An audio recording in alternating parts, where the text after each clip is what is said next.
Ladies and gentlemen, it is now time for the Future of Wrestling podcast with your host, the erotic one, Broski and Logan.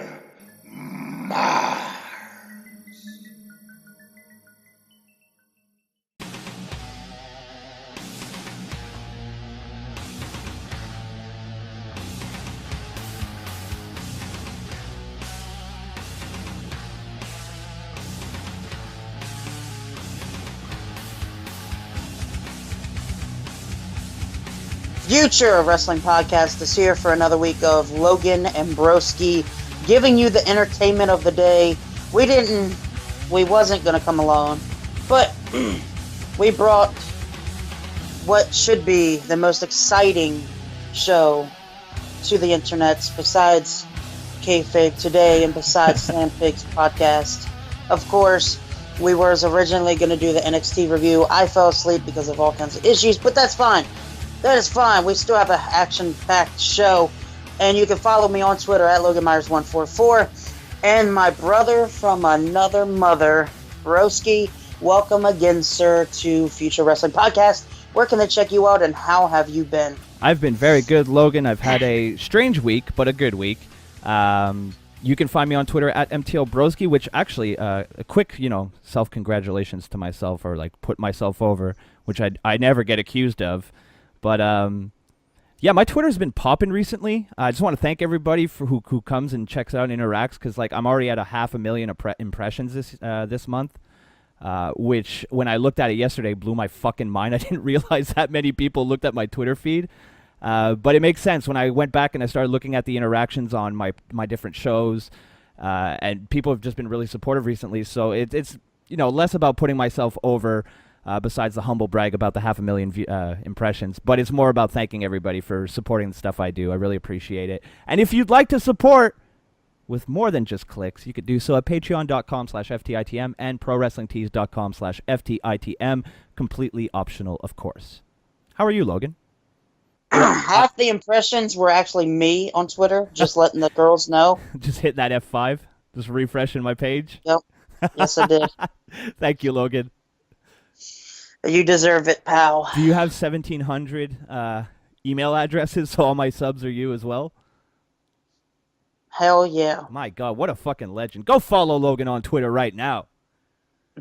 I'll be in physical therapy inside the pool, and I'll still do an email. You see that? You see that, ladies and gentlemen? Hashtag be like Logan. Yep, I wish. Half of them, if they were me, they would not know what to do with themselves. But you know what? No, Logan, I do love you. That's well documented. But I got a bone to pick with you right now. Just a quick one at the top of the show here. We'll get the unpleasantness out of the way. How dare you make me watch NXT and you don't watch it? How dare you? I'm just gonna go. I just got a couple of things to say about NXT, if that's cool. Since I watched it. That's fine.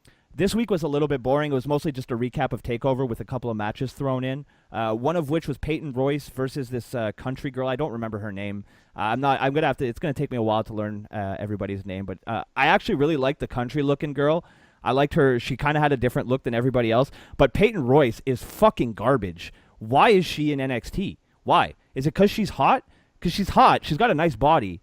But classic butterface, in my opinion. It's all good, butterface.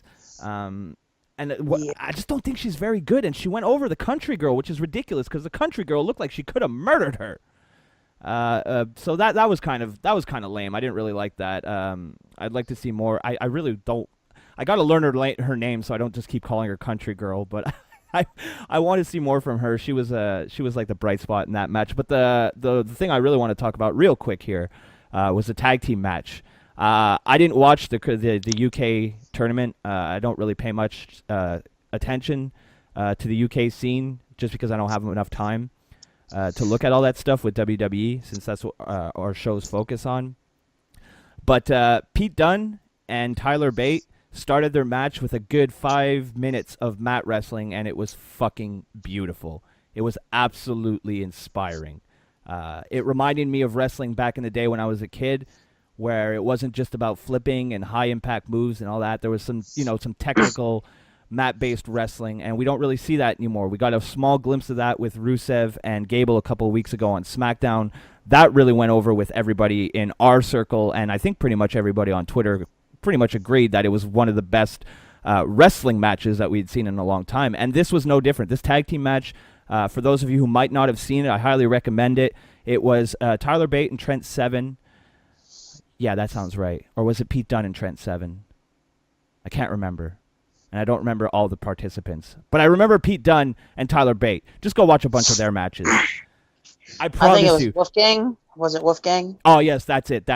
See, I'm really going to have to take a little bit more time and pay more attention to NXT because I don't know all the names because I don't really watch it that often. So, but yeah, it was a fantastic match. If you haven't seen it, look it up. It's really a fun match to watch.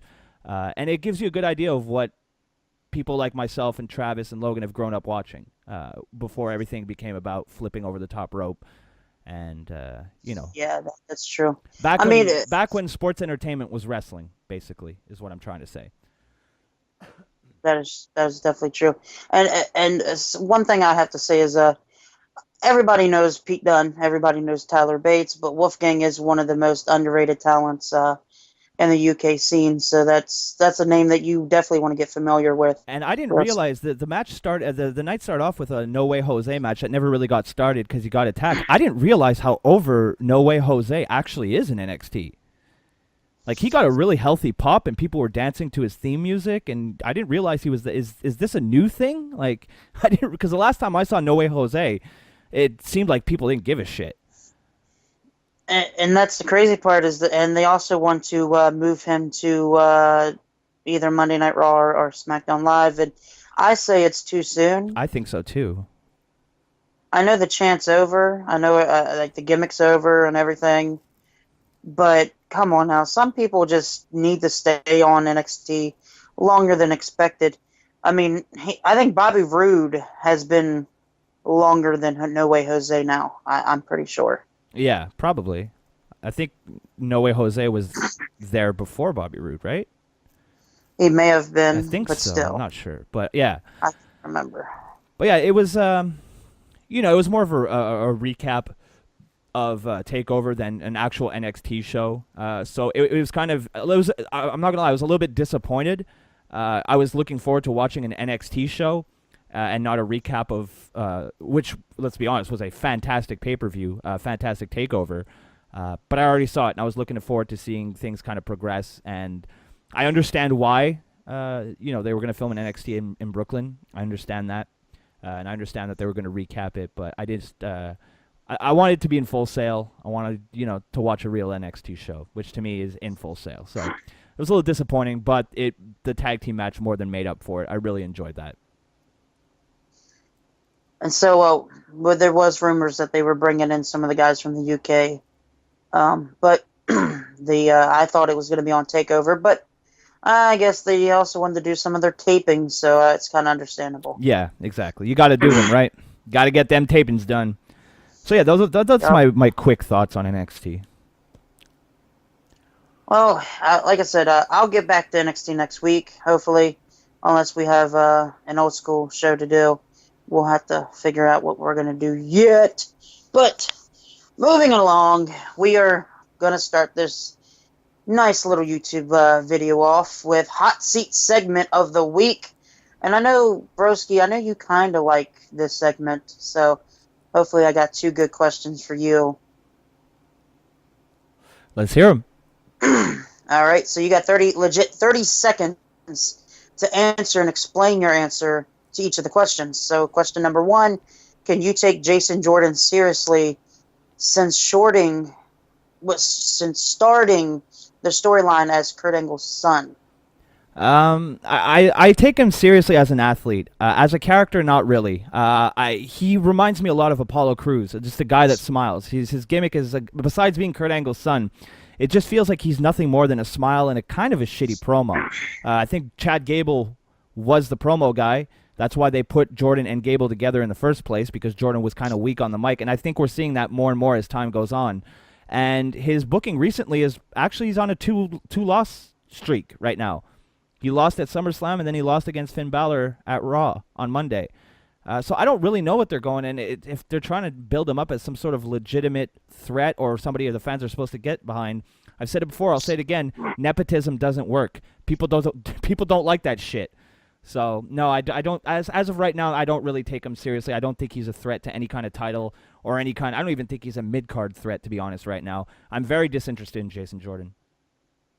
But the cool thing about him being on a two-match loss is actually, I think it grows more for the character.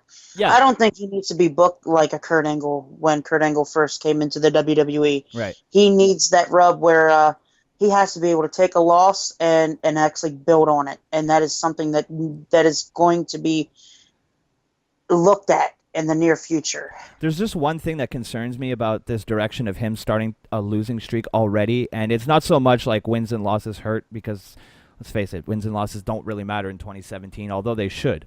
What I'm afraid of is we're going to get this generic fucking storyline of you promised me something, Dad, and you never gave it, and then we have to sit through, you weren't there for me as a kid, Dad, and, it's like soap opera bullshit, and that's where I have a feeling that this is going, and that's why I'm kind of cold on it.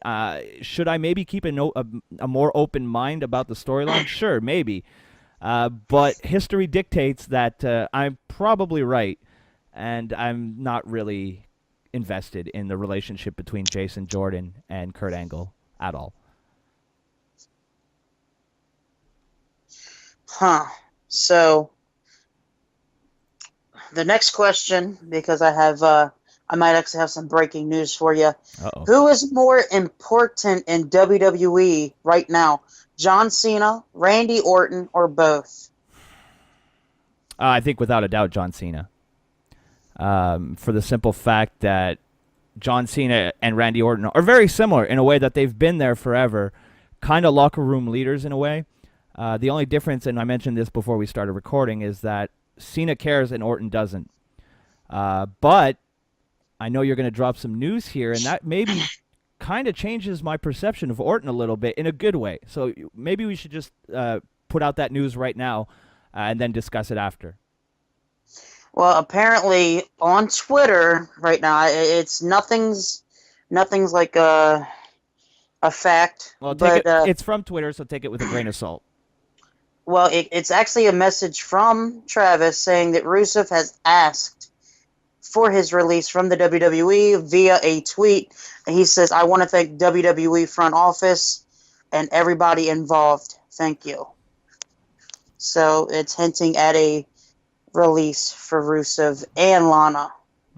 Yeah, but I don't know if you saw Lana. Somebody asked Lana straight up if she asked her and Rusev asked for their release on Twitter, and she responded with a very firm no, like referencing like internet trolls or something like that, or like people pretending to be journalists on Twitter. So again, take it with a grain of salt. Do I buy it? Probably not. Do I believe that Rusev might not be happy with his creative direction? 100%. I could completely empathize with the guy, totally understand it. But do I wait till WWE issues a statement. I mean, or you know what? Even a good old tuna meltzer. Sometimes tuna meltzer is a good source for information. A tuna meltzer.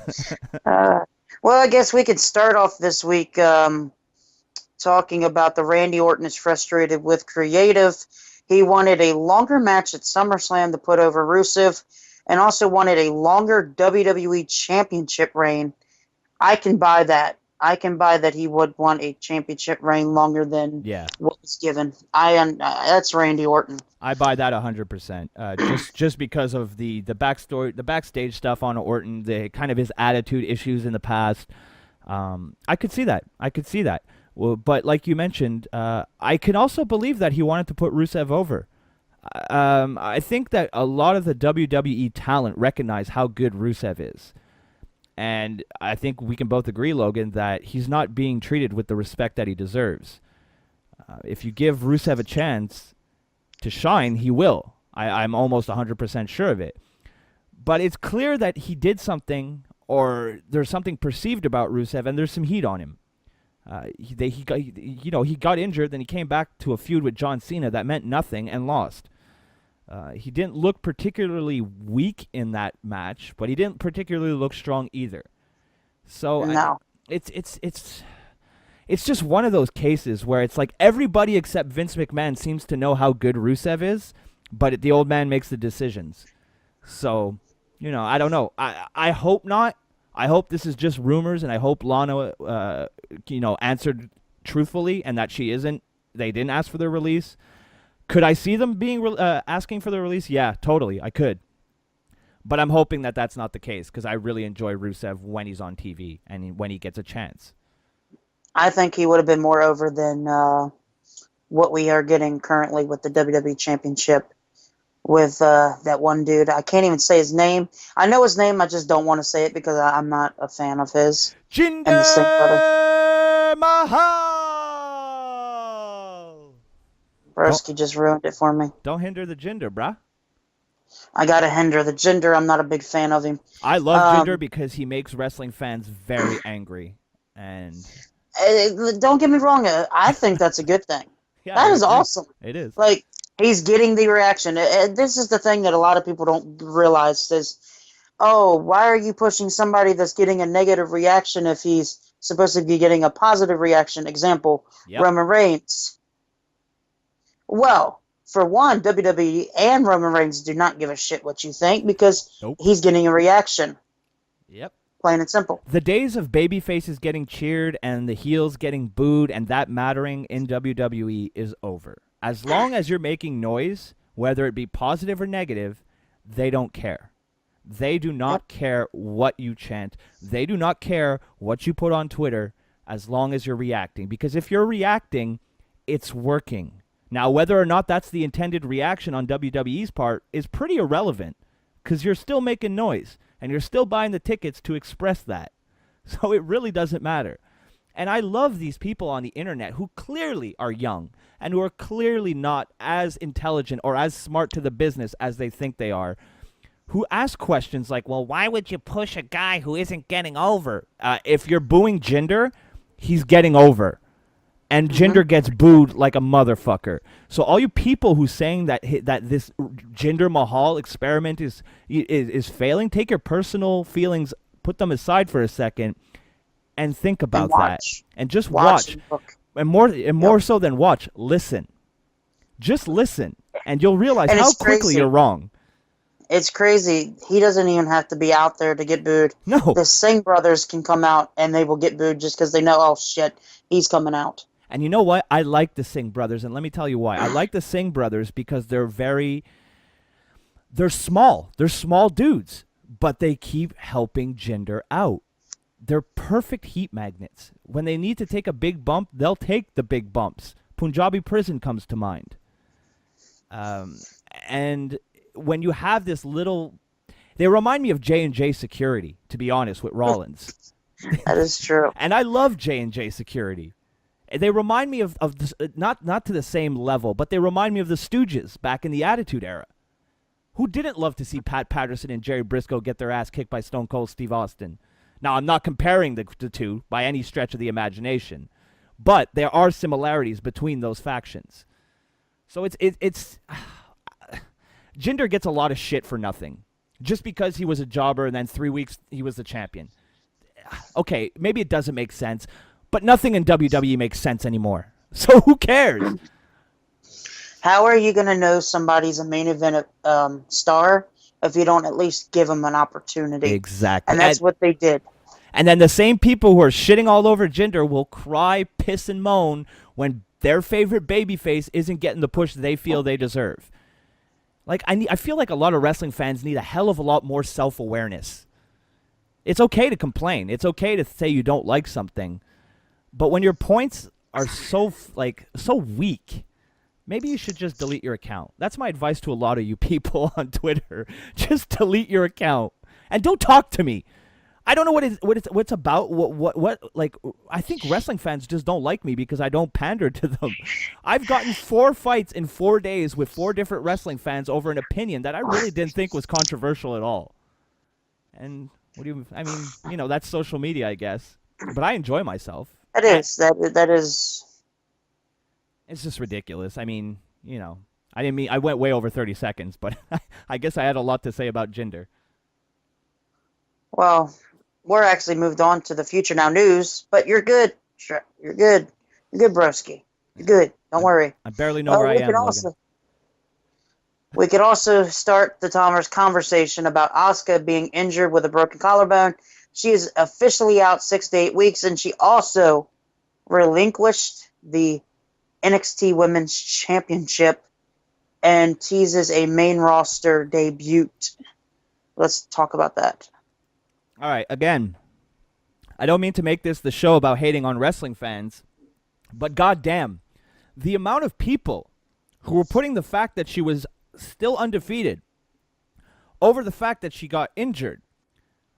Like, I said, no, you hate to see this end like this, right? You hate to see any kind of streak or any kind of championship run on an injury. And I thought that was a pretty, like, mild point. I didn't think it would be controversial, saying, like, you hate to see things happen like that. It's actually pretty compassionate, right? Nope. Yeah. Nope. I'm wrong. I'm wrong because at least she's still undefeated. Yeah, she broke her collarbone, but fuck that. She's undefeated in this fake fucking wrestling world we live in. You know, her real injury is insignificant, but thank God she has that fake streak. Thank God. Like, it's just ridiculous. It's just ridiculous. Like, seriously, like, let me give a take on it, and I hope that whoever said that to you listens to this damn podcast, because they will probably understand it after I say this. She's a human fucking being. Exactly. The streak doesn't give a shit. I don't give a shit what the streak is. Yep. I don't care. A performer's security is so much more important than any kind of fake fucking storyline or any kind of situation that can involve in the world of wrestling. It's ridiculous. It's absolutely ridiculous to have so little compassion. You look at these people like they're cattle. Oh, well, at least she's undefeated. Have you ever broken your collarbone, you dumb fuck? Like, no, God damn. No. Well, I wasn't talking to you. You're not a dumb fuck. I'm talking to the internet people. I know. I'm saying that those type of people will actually think and say those things because they've never actually been physically injured. Right, exactly. And I don't know. I was really discouraged with wrestling fans this week, especially about Beach Ball Gate. But, you know, I'll save that for my podcast because I got a thing or two to say about the beach ball thing. But I could go on forever, so I'm not going to do it here. But well, I'll give my 2 cents on what you said. Okay, yeah, she's got the streak. The streak's going to continue no matter where she is on the roster. But right now, I'm not worried about the streak. I'm more worried about her getting healthy, getting back into where they're going to put her. I'm excited to see what the future holds. I think she goes right for a title. I hope so. She comes back. She deserves it.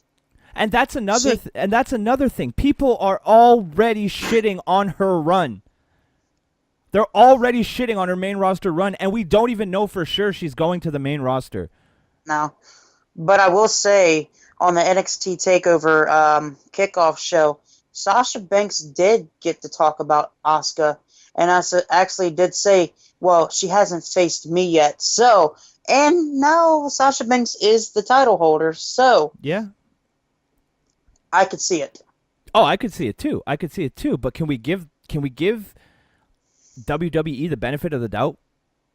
Like, until they fuck something up? Like, can we all just take a collective breath and let the poor woman debut before we start shitting all over her run? We still got at least 10 weeks. We still have a couple months before she even debuts. Or if she even debuts.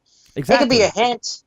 But there is news, by the way, that Bobby Roode is staying on NXT and SmackDown Live because they want to keep pushing him on NXT for a couple things and end his run. There's actually a farewell tour for Bobby Roode to go to SmackDown Live.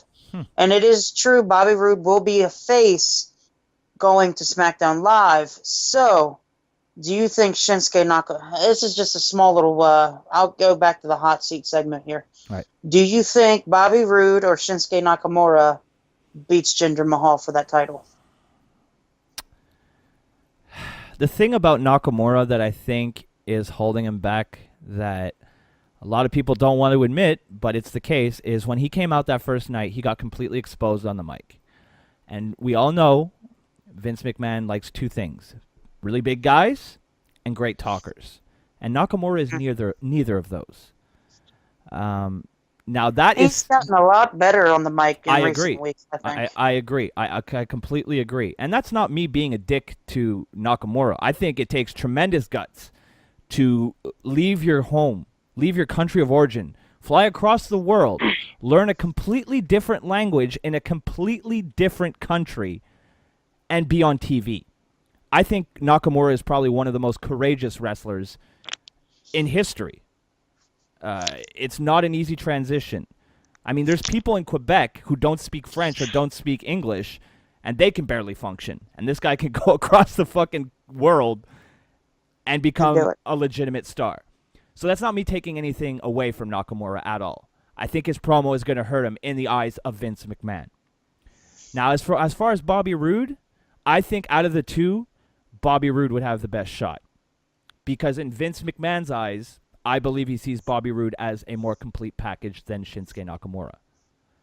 I would actually have to agree. If I'm pretty sure Vince McMahon's thinking that. I think anybody's thinking that.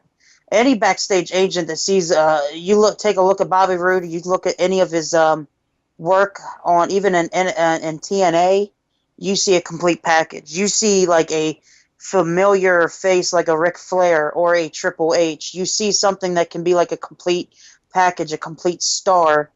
And let's just say that Glorious is over as fuck. Oh, hell yeah. Hell yeah. It is. And I see why they moved him to face, but it is weird to have him go from a badass heel talking about somebody's family on NXT to being a face and actually going for a title as a complete face. It is weird. It is. But we as fans have to transition into what the future is going to hold for that character. And I'm excited for Bobby Roode. I am more excited about the news that Shelton Benjamin is returning. Yes. But you called it, and it's funny to me that you called it, that he will be forming a tag team on SmackDown Live with Chad Gable.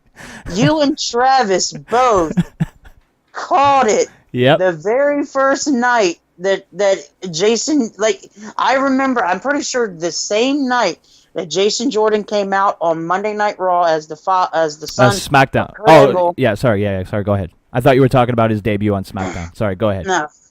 That I'm pretty sure it was either you or Travis or both said, well, Shelton Benjamin's returning. He's going to be Chad Gable's tag team partner in the future. Yeah, we had mentioned that on Kayfabe today.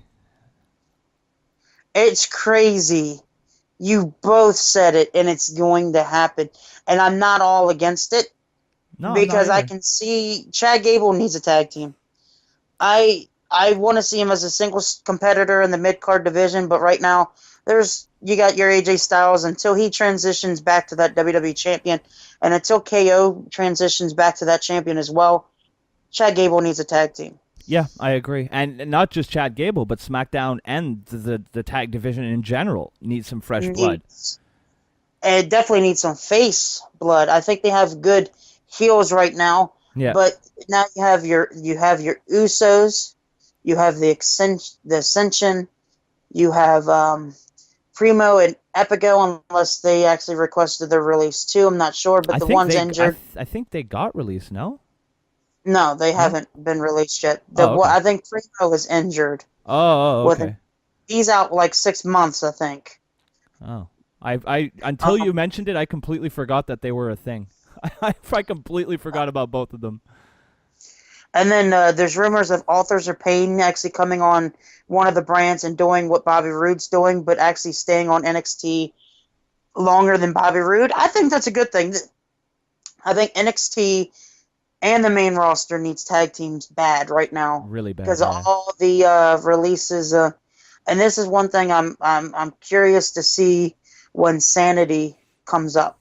Now that they won the tag team champions on NXT, the first thing you think about is, oh, they're not going to be leaving anytime soon. Right. Yeah. Well, no, I completely agree with you, though. I think the tag team division on both shows is pretty sad. It's pretty thin. And it would be awesome if Triple H kind of did his scouting thing of, and went and raped the indies of all the best tag teams. Because I think, And he did. But look at it. Yeah, that's true. That's true. Bobby Fish and Kyle O'Reilly. And those were two successful guys on the indie scene and Ring of Honor as a tag team. So, do you think when you think NXT is depleting, Triple H changes the answer to that question. I think that's one thing that, above everything else, above even creating NXT, I think the way that Triple H is constantly able to replenish the tank when it's getting empty, when Vince decides, I'm taking all your best guys, night after Mania, I'll take 3 or 4 of your guys. Night after SummerSlam, I'll take a couple of your guys. And somehow, Triple H manages to go out there and get more talent that at first you're like, oh, I'm going to miss this guy. But then somebody debuts and you're like, oh, shit, okay, well, at least we have this now. And I think that's a perfect example this past weekend, Bobby Roode being the guy leaving and Adam Cole coming in. So, because, I don't know if you remember, but the Adam Cole Bebe that he did at the end was probably one of the loudest reactions in maybe of the year, really. The crowd ate that shit up. And I watched just the part where he just when he's at the top of the ramp with Bobby Fish and Kyle O'Reilly, and he kind of bends over and then he puts his 2 fingers up in the air and he's like, Adam Cole, bye-bye. I watched that maybe 50 times in a row because every time I did, I was like, God damn, I'm getting goosebumps. And that doesn't really happen that much anymore. But just that reaction and the sheer enthusiasm the crowd was showing in Brooklyn, what a perfect way to end that takeover. And I'm excited to see what they do if they actually are going to do this kind of ROH invasion type of thing. So it's really interesting. It's a very exciting time in NXT. I felt like NXT was kind of losing some steam. But after this takeover and after SummerSlam, I feel like they've picked everything right back up, and it's actually a pretty exciting time for the brand. And, like you said, Triple H is always scouting for talent. William Regal is everywhere. Yeah, he's exactly. Literally, I think William Regal is Triple H's second-hand command there. And I don't think he gets enough credit. I think it all goes to Triple H because he's the figurehead of NXT. But behind Triple H, I think you have William Regal, who's really putting in the groundwork. Going to the shows, finding these guys, and actually give it to A-Train as well as the head trainer too. Yep, he is doing a fantastic for a big guy, for a guy that's never been looked as a main star, has taken NXT and trained those guys, and also don't forget Shawn Michaels being in NXT now too, as a trainer and all that. Is he really? I didn't hear that. I didn't know that. Yeah, Shawn Michaels moved to Orlando from Texas to actually work with the NXT brand. That's huge. I didn't see anything about that. That's huge. I don't know how that wasn't maybe I slept that day the news came out, but god damn, that's huge. That's awesome. Shawn Michaels is working with the NXT brand, and did you know he's a big fan of Aleister Black? And who isn't? Who the fuck isn't? I think TakeOver was my first full Aleister Black experience, and that fucking kick, that ending kick, oh my god, oh my god! When I saw that, I was like, he's dead. Tommy is fucking dead. And that's not the only kick he's actually done very, very good on. So I've heard. When he did the kick on just a regular NXT show, it looked almost as vicious, but on TakeOver, when it's live, holy shit, is it worse than... I actually thought that Tommy had his nose broken.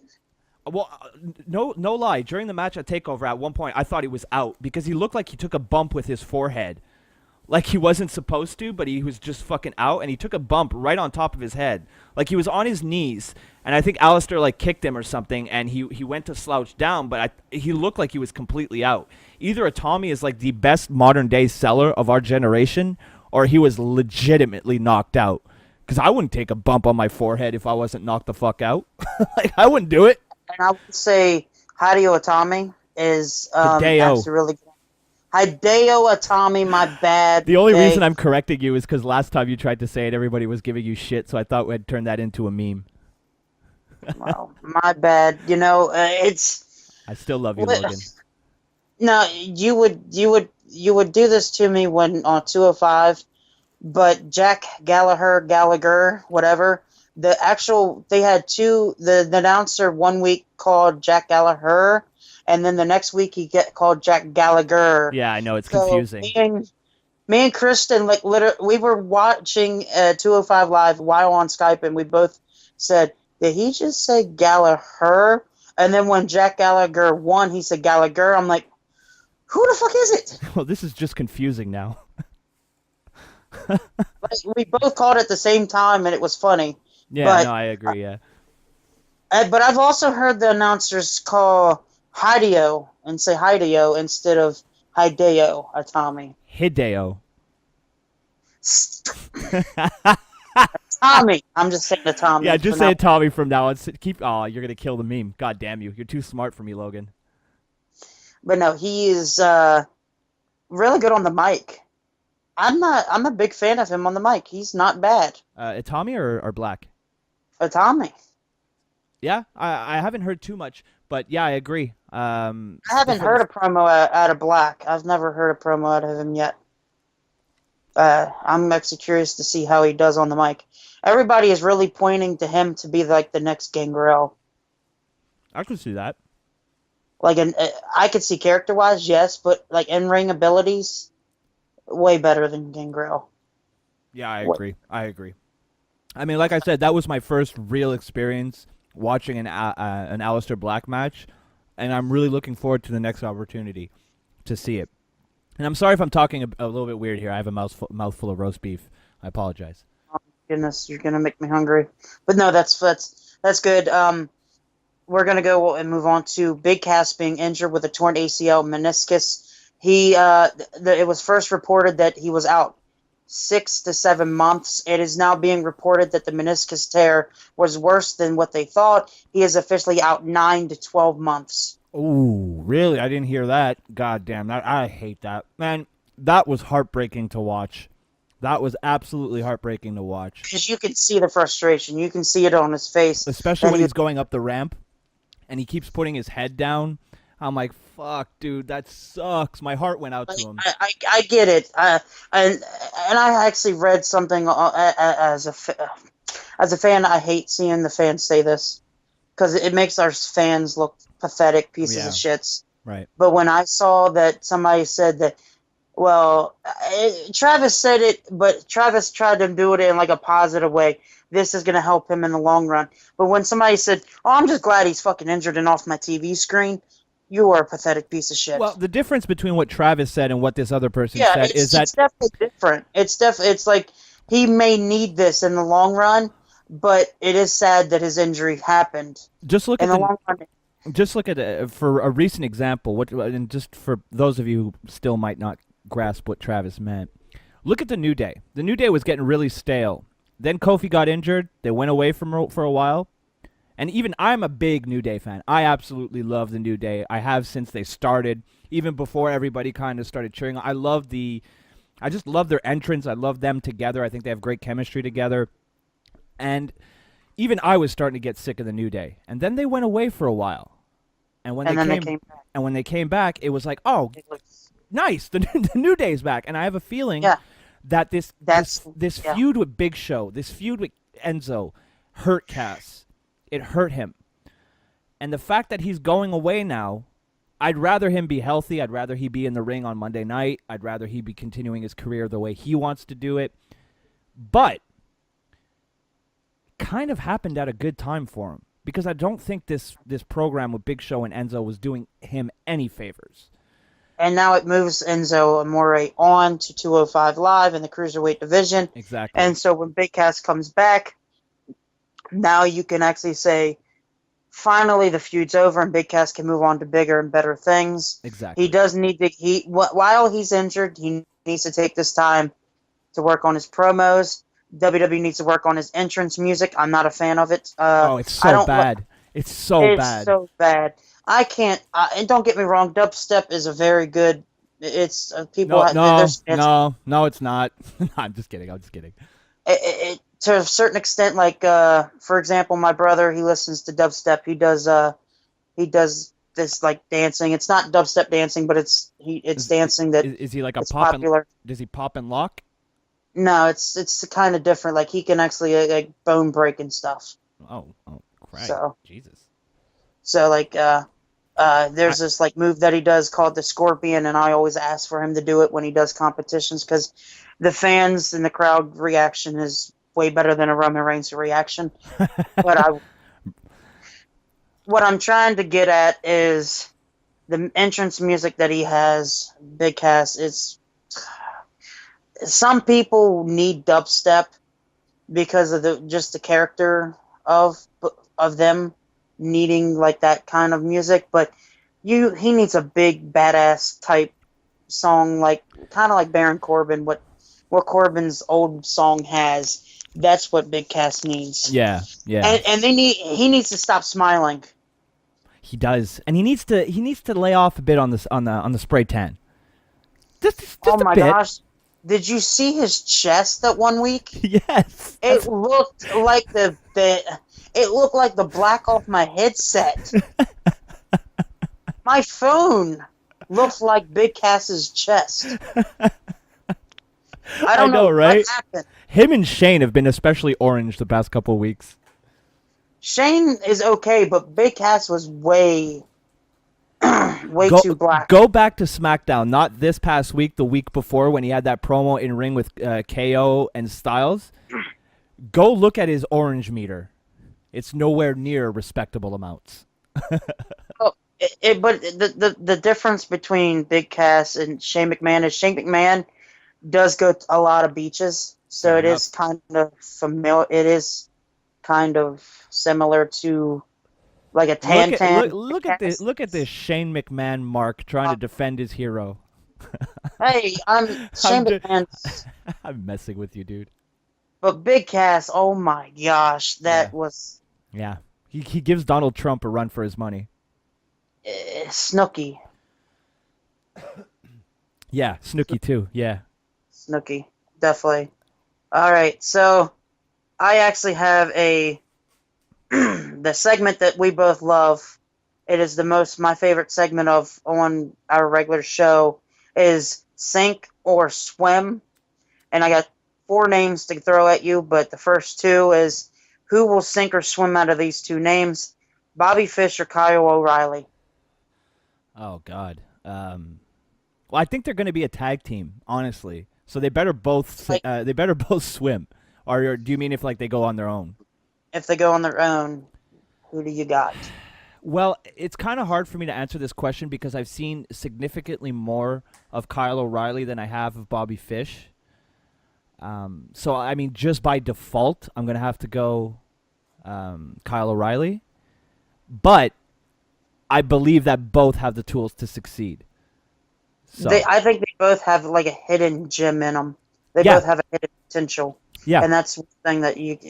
But I see Kyle O'Reilly more of a mid-card talent, and I see Bobby Fish as a more of a tag team specialist. Yeah. But the next 2 names that I give you, Broski... All right, I'm ready. Adam Cole, sink or swim, or Drew McIntyre? Adam Cole, 100%. So he's going to sink or swim? Swim. Yeah, I think Adam Cole is going to be great in NXT, and I'm not just basing this on the reaction he got at the show because Drew McIntyre, out of everyone there that night, his reaction shocked me the most. It seemed pretty indifferent, and I was really surprised about that because I remember him coming in was a huge deal, and it is a huge deal because he looks great. He got himself in fantastic shape compared to when he was in the Federation before. My God, I said Federation. You can tell I'm old. You are so old. And like I don't want to like interrupt you, but I think this is something that before you even go on, I think something that needs to be a discussion. All right. Okay, Drew McIntyre. We're talking the night at NXT Takeover. Everybody else, I think, overperformed and he underperformed in that night. That main event. And I can tell you why I think he did. I think for some reason somebody got in Drew McIntyre's ear, like a Vince McMahon, and said, "If you injure Bobby Roode, when we are gonna bring him to the main roster, oh, you're in trouble." I could see that being the case. So he had to I mean, we have protect him. precedent of Vince McMahon reaching out to the Young Bucks when the Hardys were going to debut at Mania, telling them, motherfuckers, I paid money, take care of my boys. So it wouldn't surprise me. It really wouldn't. I felt that main event it wasn't a bad match, but it was the worst match of the night. It seemed to be the one that the fans were the least invested, and that's a trend I find with NXT. Is that I don't watch NXT for the main event. I watch NXT for everything before the main event. And it's weird. It doesn't hurt the show overall because you get...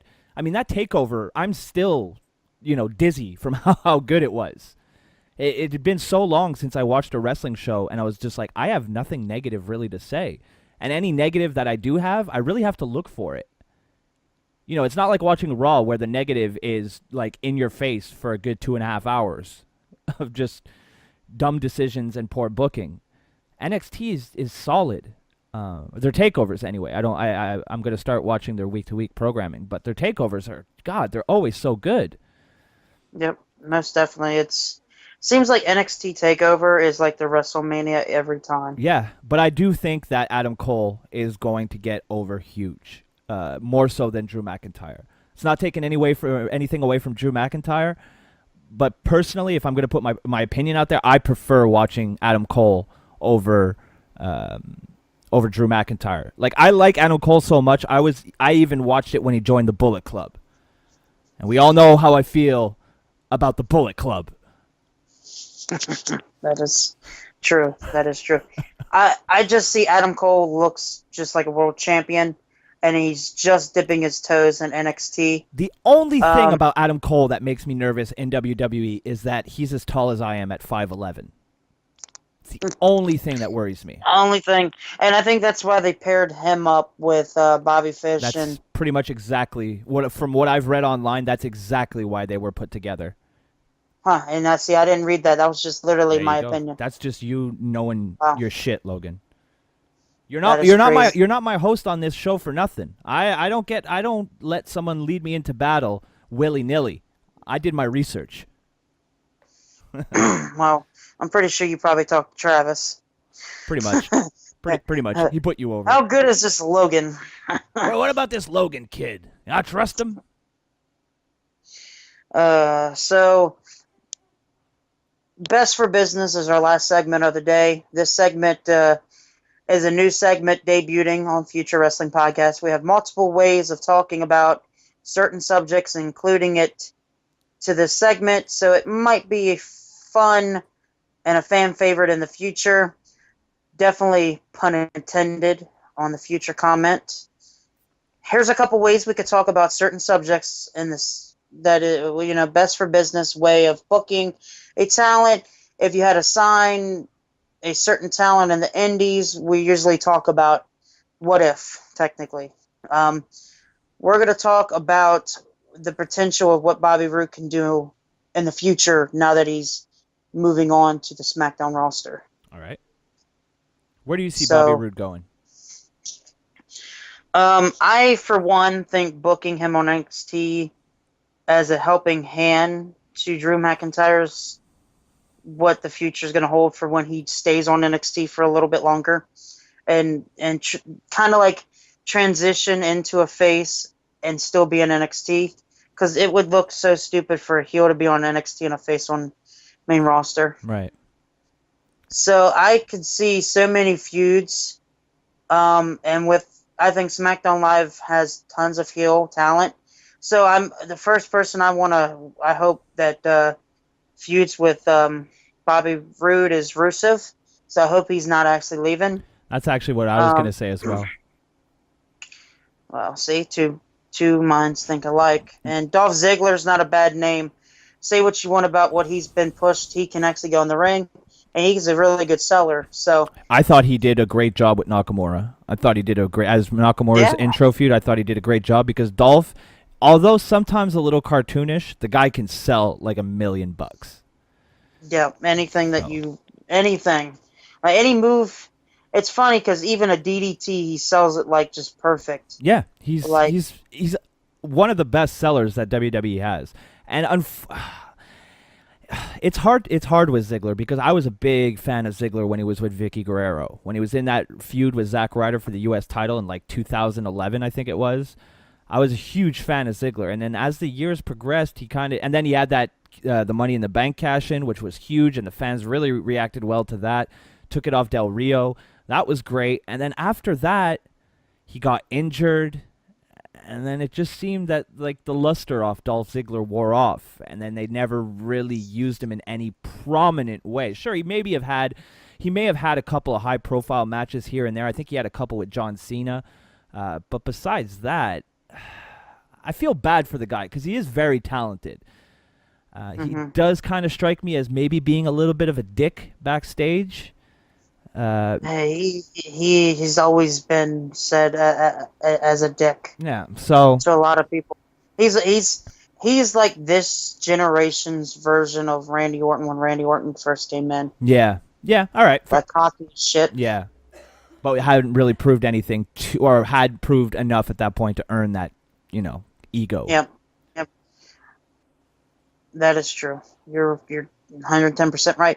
There's this one name Baron Corbin's a name that could be pretty good with Bobby Roode, but I think overall, Kevin Owens by far. KO and Bobby Roode? Promo-wise. Oh, God, that would be beautiful. Bobby Roode, Kevin Owens. They don't need to do a Shinsuke Nakamura Bobby Roode because we've just got done seeing that not too long ago. Oh, yeah, I don't want that now. I don't want that right now. Now that you have Bobby Roode as a face and he's like a main event attraction, you can almost turn Randy Orton heel again. Sorry, what's that? I missed the last thing. You cut out for a sec. I said you can almost turn Randy Orton heel again since Bobby Roode's a face. Yeah, main event. Why not? I could see an Orton-Bobby Roode feud. Why not? I could see it. I really could see it. I think it would be good matches. But for now, I think it's going to be Jinder Mahal's the first victim of Bobby Roode. Really? So you think they're going to move him right into the title picture? Really, right off the bat? Huh? That'd be interesting. I wouldn't be against it. I definitely. But I think Shinsuke Nakamura deserves one more opportunity, but I think he doesn't get it. Nakamura doesn't need the belt right now. He's still dipping his toe in the main roster, in my opinion, and it's been months. I understand that. I get it. But I just, for some reason, feel like I want to see more of transitioning into getting better on the mic. And yeah, I think booking-wise, he needs to be looked at better. I didn't agree with giving him a title shot right off the bat like that. I felt it was too early. But too many people would have shitted on John Cena being in there. I agree. So I guess putting Shinsuke Nakamura in there, it kind of made the main event for that title more relevant. I feel like it made it more disappointing for the people that hate Jinder Mahal. So, you know what I mean? Like, fans were pissed. And again, reaction. Yeah, I mean, it worked. It worked. It was smart booking. And see, I did physical therapy with this dude. He comes in, he pays $20 to come get in the pool and do his own thing. And he's a older guy. He's an older gentleman. And he actually was in the pool with me talking about wrestling. And the first thing that he says is reaction.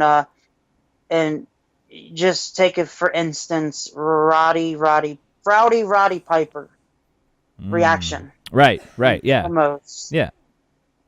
You don't need to be the biggest fish in the sea as long as you get the reaction. And no, yeah, I think you're spot on. And I mean, I'm really excited that Bobby Roode's on SmackDown. I'm excited to see where they go. I'm really excited. Then there's rumors like Raw's getting better. I think Raw's getting a tad bit better. I think adding John Cena to that brand needed it. Yeah, it did. I think it needed it more than SmackDown. Oh hell yeah! Now that Bobby Roode's on SmackDown, he's John Cena. I don't even. When was John Cena on SmackDown? It's been a while. I mean, his last match on SmackDown was against Nakamura, right? I'm saying that let's say John Cena was on SmackDown 2 weeks ago. Okay. Yeah. Since Bobby Roode's already in there and debuted, Cena's been gone for months. Yeah, that's true. Just because of that name being in there. Yep. That it's adds a whole new layer. Yeah, exactly. Yep. And I think it was the right move. I think you can do more interesting things with Cena on Raw right now than you can on SmackDown. And I feel SmackDown is strong enough that even without John Cena, you're still going to get people to tune in. You got guys like AJ Styles, Kevin Owens, Nakamura. Now you got Bobby Roode. And those are just are just 4 guys, and there's so many more. Big Kevin Owens fan. Huge, oh my gosh. Huge. And I'm one of the people I'm one of those people that I wasn't sick of AJ and Owens for the simple fact that we were getting amazing promos, amazing pros, and really good matches, really solid match. Their match at SummerSlam was one of my favorite matches. So, and I think anytime they're in the ring together, it's just chemistry. Yeah. And it's funny because these 2 guys have never really wrestled in the indie scene that much. No, just a handful of times. Once or twice, maybe. So I think it speaks for itself, just in-ring talent. Kevin Owens, I don't care what anybody says, to me is the best promo guy right now in WWE. I'd put him up there. But I wouldn't feel right if I didn't include the Miz in that. Yeah, that's true. Miz is definitely in the top 3. And here's the thing about the Miz: his promos, anything that he says, no matter what he's talking about, he makes it seem like it's real.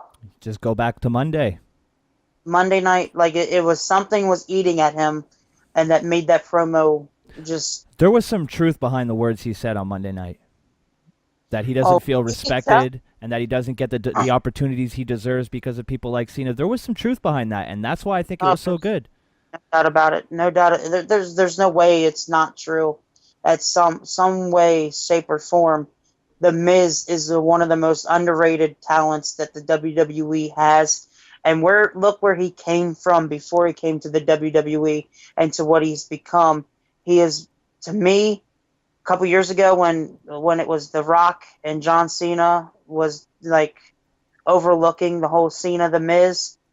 The Miz has come a long way, and he deserves credit where credit is due. Yep.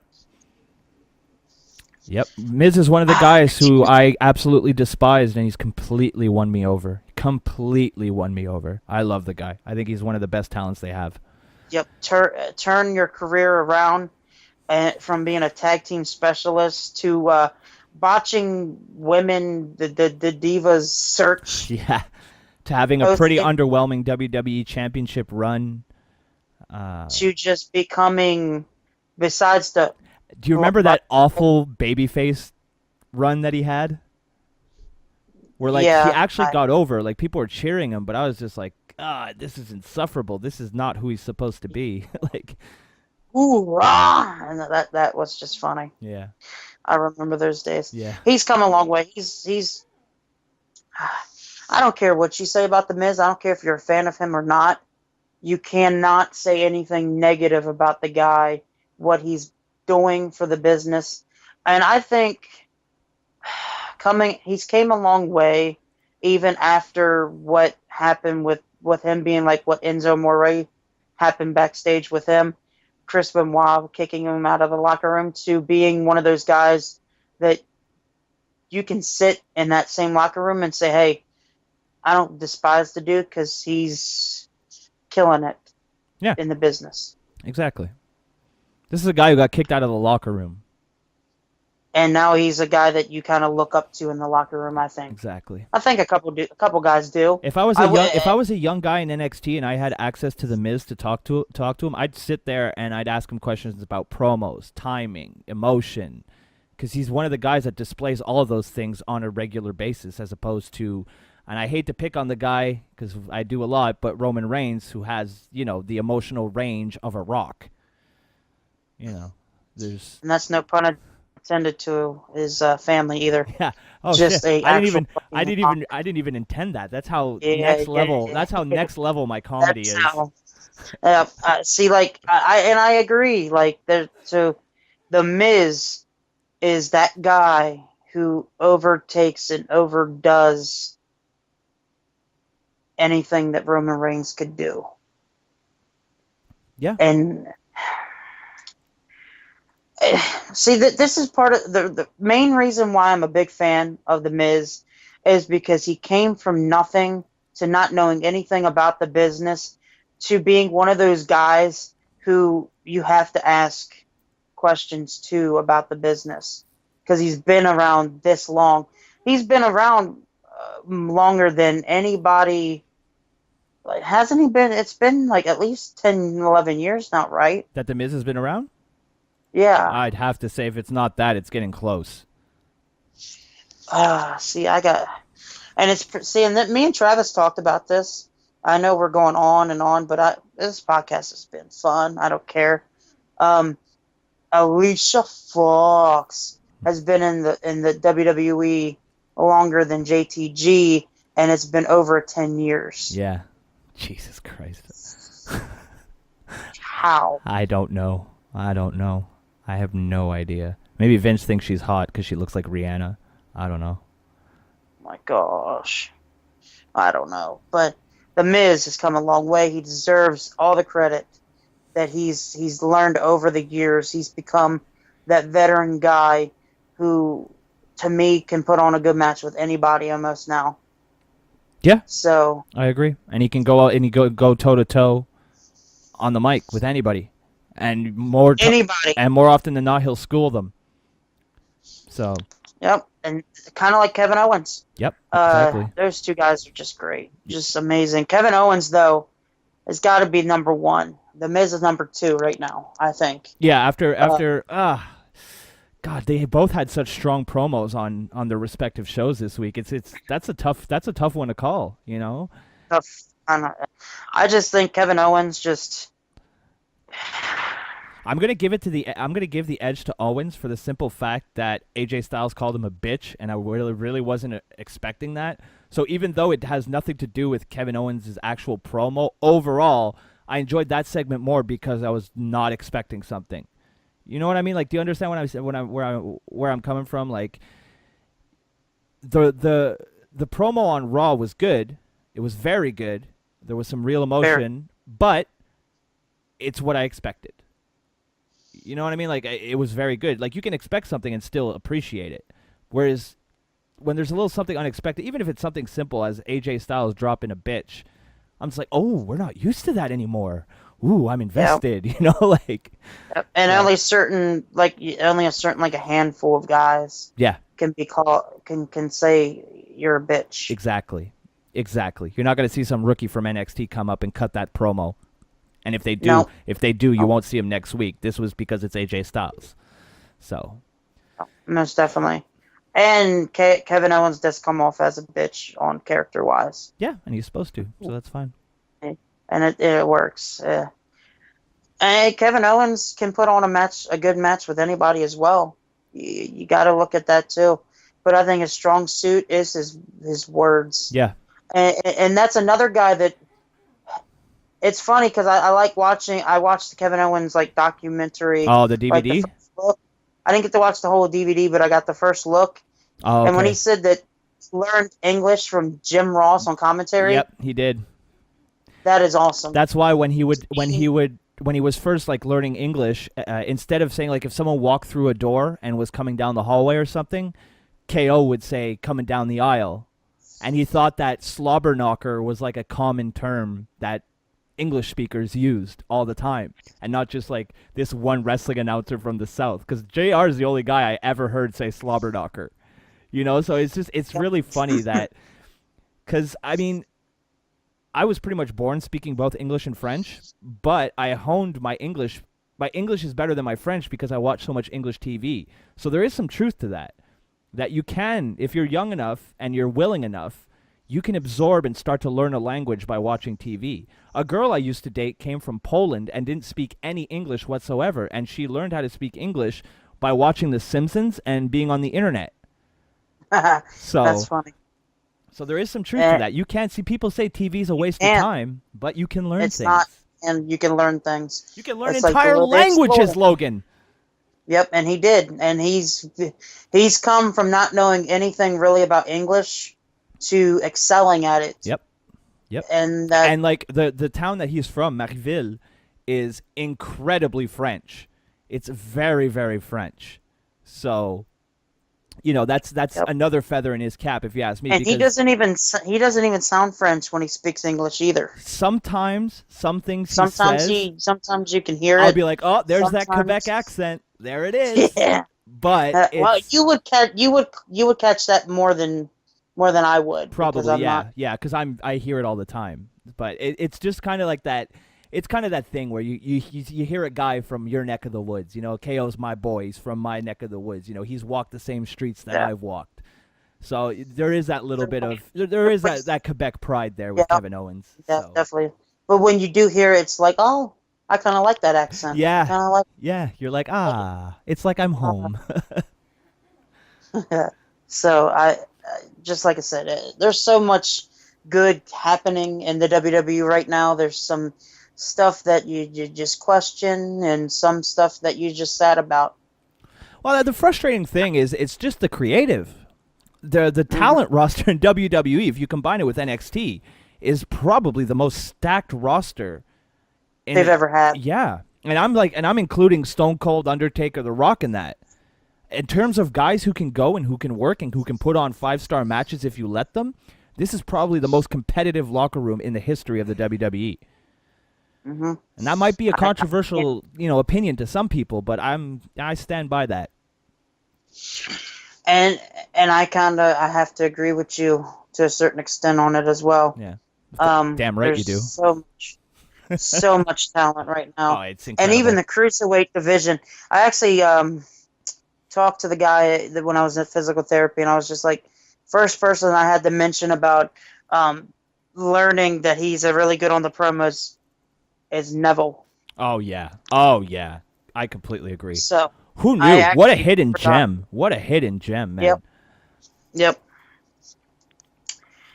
He's probably in my top 3. It's Kevin Owens, The Miz, and Neville is my top 3. Yeah.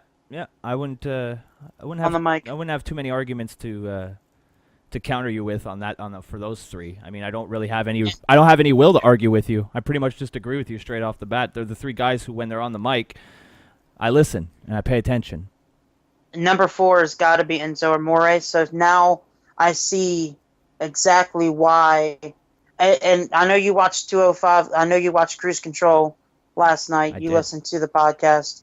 And Michael is right.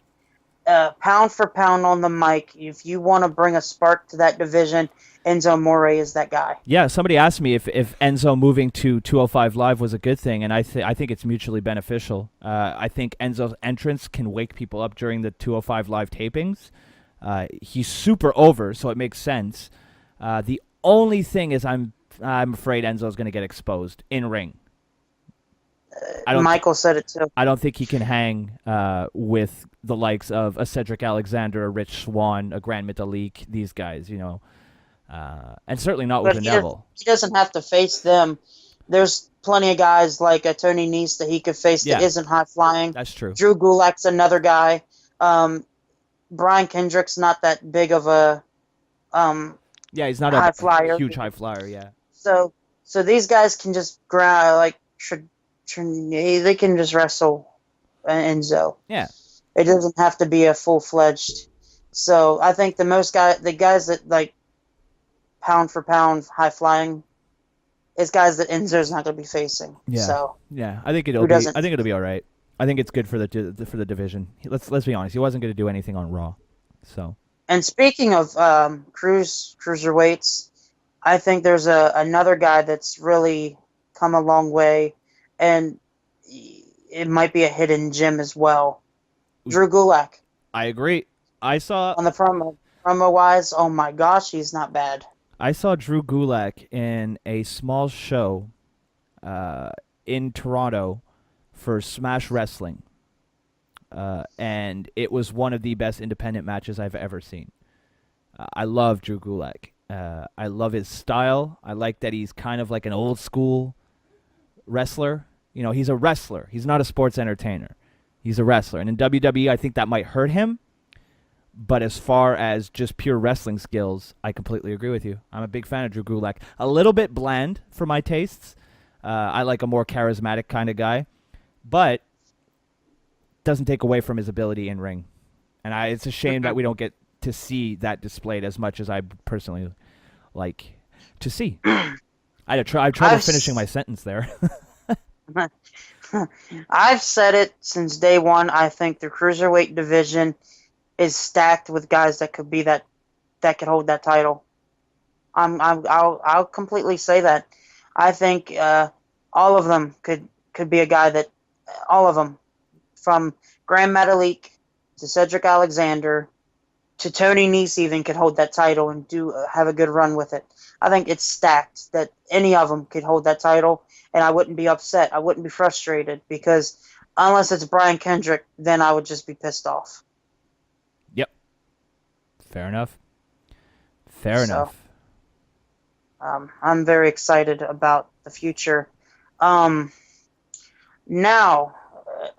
do you have any last words on that segment? No, I'm good. So we can just go ahead and end the show, because I know you wanna give these fans your Twitter and all that. Yes, it's my favorite part of the show. Yeah, it's the best part of the show. Yep. It's the only reason why I decided to do this with you, Logan, so I could promote myself on someone else's channel every week. Even if it is 30-something subscribers, it does not. Growing every day, brother. We're gonna grow every day. We're gonna build every day, slowly. Got to build this. Slowly. YouTube is against us. YouTube is against the wrestling community. So every sub that we get is a small victory. All right, that's the way you got. That's the way I look at it now. That's the way I look at it. My channel is video games and swearing and wrestling. And just everything. Yep, exactly. So, and I hope you got your tea for tonight as well. I do. I'm gonna go brew some up. I had a little bit of apple juice here.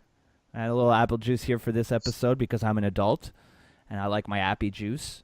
And if you want to discuss your love for apple juice with me on Twitter, you can do so by following me at MTL Broski. You see what I did there? Turn that into a nice little transition. And if you want to encourage me to buy more apple juice, you could do so in two ways. And the first way would be patreon.com/FTITM, and the other one would be prowrestlingtees.com/FTITM. See that? That's what we call a professional. That is so professional, so down to earth, Broski. Eric, I'm thank you. You're welcome, Logan. It's my pleasure. Still waiting on my shirt. It's coming. Damn it. It's coming. Gotta get Logan in the Broski Club. Oh, hell yeah. No doubt about it.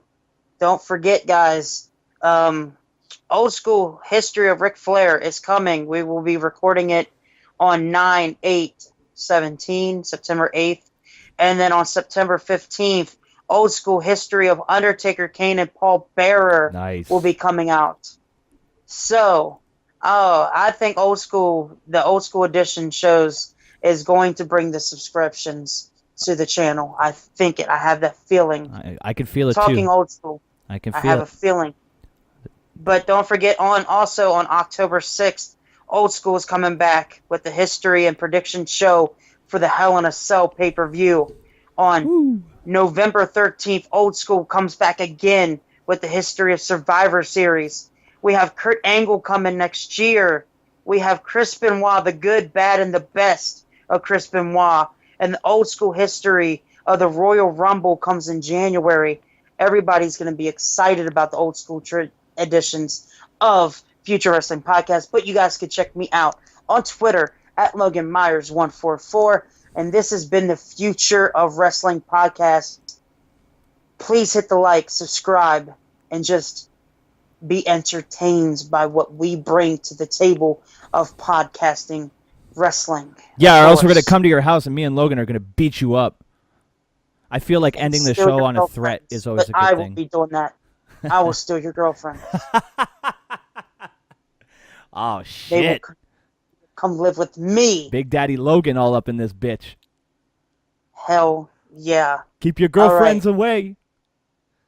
Yep. You better keep them close to you and not near me, because they will be attracted and they will come to me. I'm spoken for, Logan. So all the love that we get from the ladies, I'm sending it right to you. I can't betray my lady. I would never do such a thing. I know.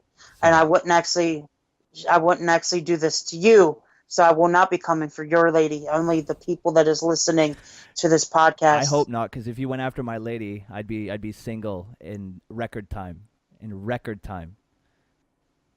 Yep, I know it, and that's cockiness coming out right there. I love it. I'm rubbing off on you, Logan. I'm rubbing off on you. But this has been the future, and the future is now.